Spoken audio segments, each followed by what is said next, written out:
Cyrus, her new film, Hannah Montana, the movie, opens today, and you will love it. You have to go see it.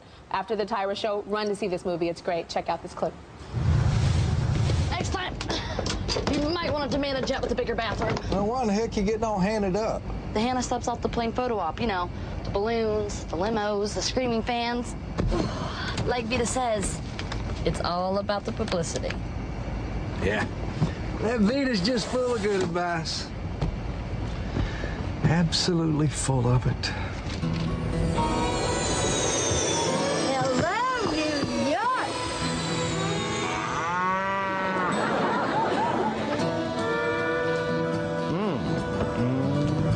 Looks like your limo's here.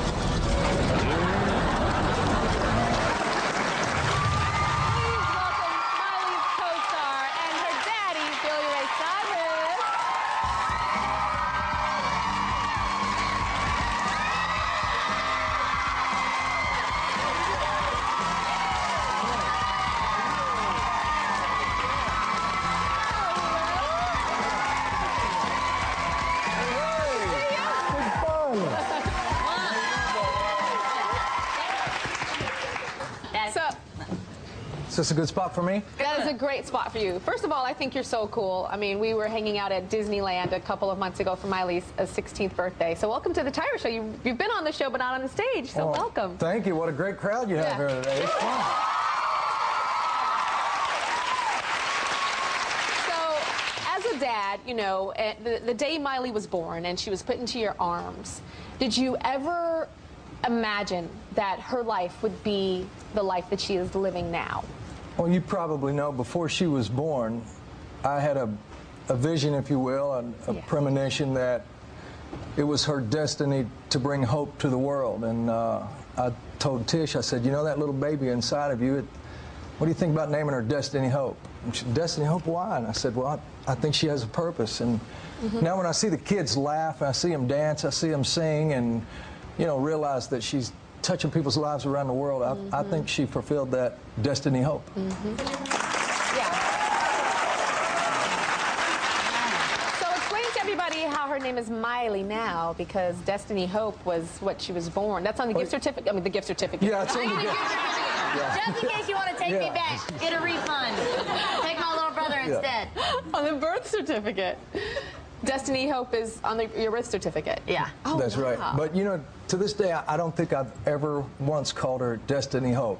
No. From the very first time I ever held her, she just had this little smile on her face. And I start saying, oh, look, she's smiley. And, you know, start talking baby talk, and you start dropping the first letters, and pretty soon it just became Miley. Look, she's Miley. And I just always called her Miley. I wonder if that's Tennessee. Smiley, Miley. You know? A little bit of that. Yeah, You know, you used to have a whole poem for it, but I don't remember. Something about, oh my gosh. Smiley Dolly, Puddin' Polly, kissed the boys and made them smiley. Yeah. That'd be the thing. That was my poem. The boys that made them smiley? Something like that. So speaking of boys, how do you go about approving the guys that Miley dates? Which ones? Oh! What does that mean, which one? Miley's always had a lot of friends, you know, boyfriends, That's a lot. girlfriends. I have not had any friends. I'm just kidding. She's always had a lot of friends, so, you know, I've always just told her, you know, to have one good friend is worth 10 boyfriends or girlfriends. To have one friend you can really count on, you know. I heard that you want to make sure that she doesn't date somebody that, like, you used to be like. Oh, That's a good idea.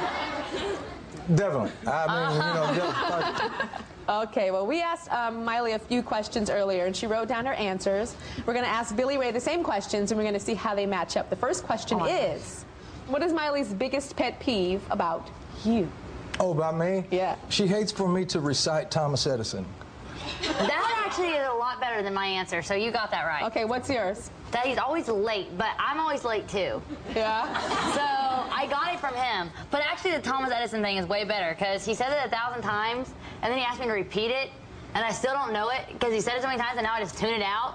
And like, if he finds something he really wants to say, like on the way here, he finds a phrase that he really likes to say, and then he says it at the end of everything, like it should make sense. Like, and what's the new phrase you're saying at the end of everything right now? Tell him.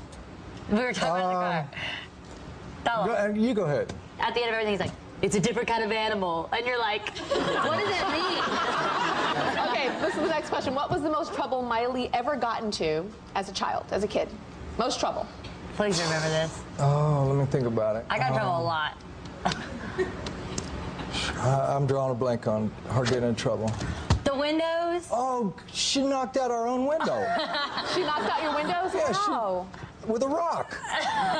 He's like, if you're gonna like, you know. I said, if you're gonna throw a rock at a window, please don't do it at our own house. Like, do it at someone else, you know? That's what most people do. Like, go to like the mean person on the street or something and knock out their windows, not your own. But me and my brother, it was really funny. I don't know why. We thought it'd be so fun to knock out these windows. So dumb. And my brother, my older brother, Trace, who is now 20, is like still upset about throwing the rocks in the window. He's like, I love that rocks barn. in the window. Yeah. So on your CD, there is this song that I love called Butterfly. And it's with you and Miley together. That song touched me. I mean, it's in the movie and it's on your CD as well. So tell me, like, did you guys write that together, or like, how did that come about?